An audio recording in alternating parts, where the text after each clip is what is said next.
The Khyber Pass on the northwest frontiers of the Indian subcontinent, linking Pakistan with remote Afghanistan. To drive north through the sullen mountains is to journey backwards in time, to an isolated nation which has consistently ignored the approach of a 20th century world. But this year, events have caught up with and overtaken feudal Afghanistan. Traditionally a buffer state, standing alone between major powers, it has suddenly caught world attention.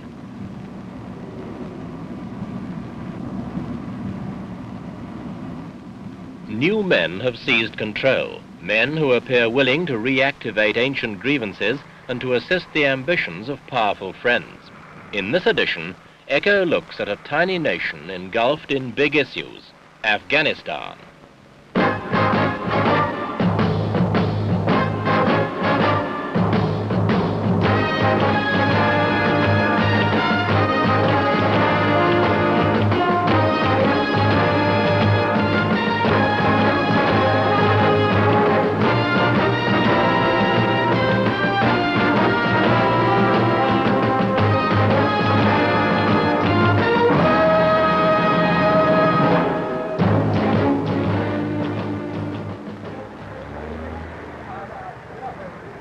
For centuries, the Pathan tribes of Afghanistan have lived by their own rules. Here, a man carries a gun as a badge of honor, and most use them with deadly accuracy.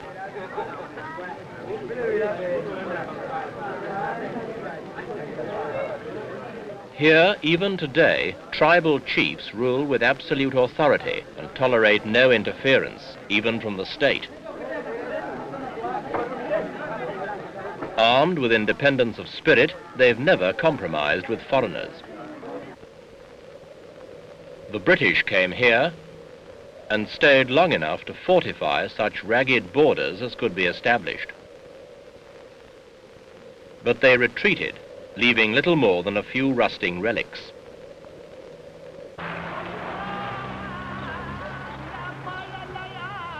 Islam, in one of its more straight-laced forms, is the national religion. The power of religious authority remains a conservative force, regardless of who rules in Kabul, the capital.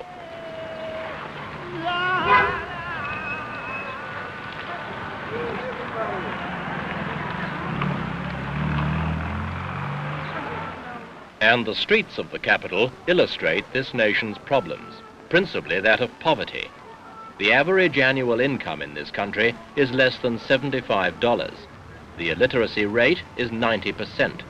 Slavery was officially abolished only in 1947.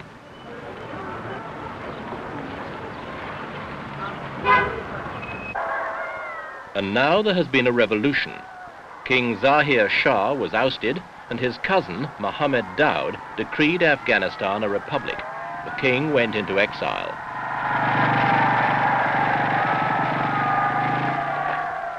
The new regime has the backing of Afghanistan's small but powerful army, and that in turn is supplied and equipped by the Soviet Union. The troops are Afghans, but the heavy weapons, tanks, advisors, ammunition and fuel come from the Red Army.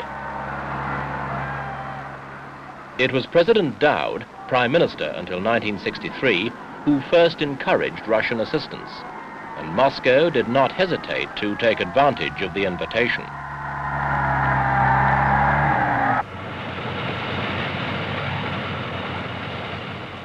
They poured in aid, both military and civil. They built this enormous power plant on the Kabul River. They even mollified the Muslim community by building the odd mosque. Curious indeed, for they suppressed their own Muslims in the Soviet Union.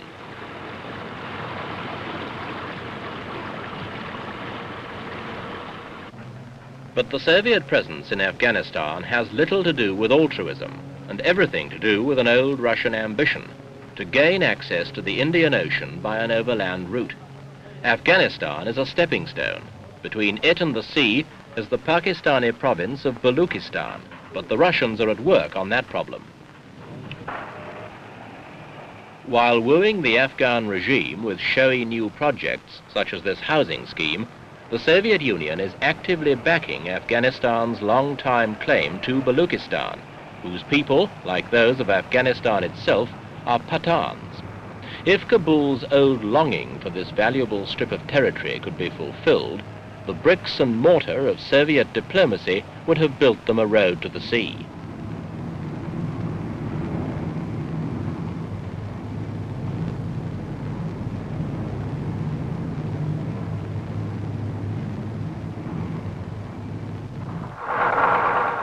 One thing that stands in the way is the presence of their bitterest enemy, the Chinese.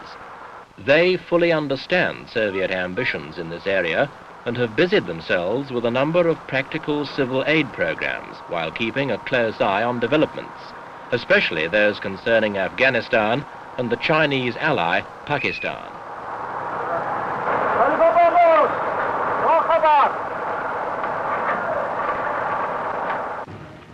While they remain, the Russian dream of rolling down to the Indian Ocean is unlikely to come true, for the Chinese themselves would be interested in opening up the same access to the sea, and more important, to the oil of the Persian Gulf, of which the Chinese domestic economy is in increasing need.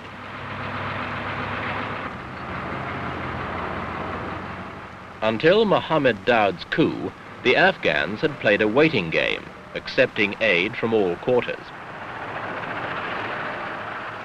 They thanked the Chinese for building their roads, but opened the aid gates to the west as well as the east. In case number 2, was wollen wir jetzt hier beginnen? Commentateurs ont inclus eux la recherche de Bismuth. Bordeaux, Arasol. Afghanistan has always been suspicious of foreigners, but King Zahir Shah knew his country desperately needed what these foreigners could bring. Now Mohammed Daoud has, for all intents and purposes, allied himself with the Soviet Union. The ordinary Afghan, caught in the endless circle of subsistence living, now has his future in pawn to the Russians as well. And the future does not look that good. While the Russians were building pretentious airports and roads, thousands of Afghans have died. A 3-year drought has destroyed bullocks and crops. Water and grain supplies dwindled. There is little enough economic basis on which to build a new people's democracy.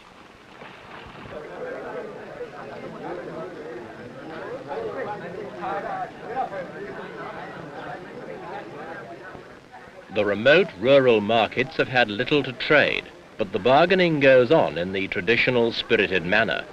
In fact, the whole country may have become yet another sensitive political marketplace, a future cause of international infighting.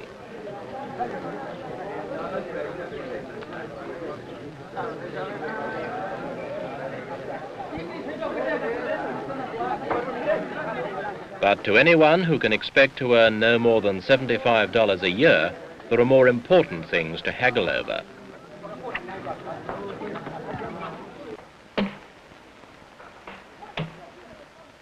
So despite the fact that they are the backwoodsmen of Asia, the Afghans and their nation have attracted interest and concern around the world. If Soviet strategy in this part of the world is consistent, it seems at least possible they were behind the fall of King Zahir.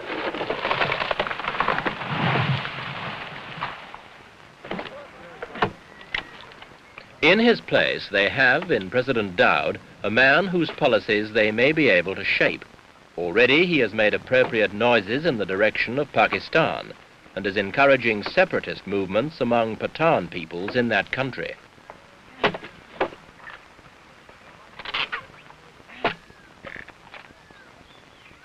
Whatever moves Afghanistan makes now, every step will be watched closely by those nations who could be affected: the Soviet Union, China, Iran, Pakistan, India.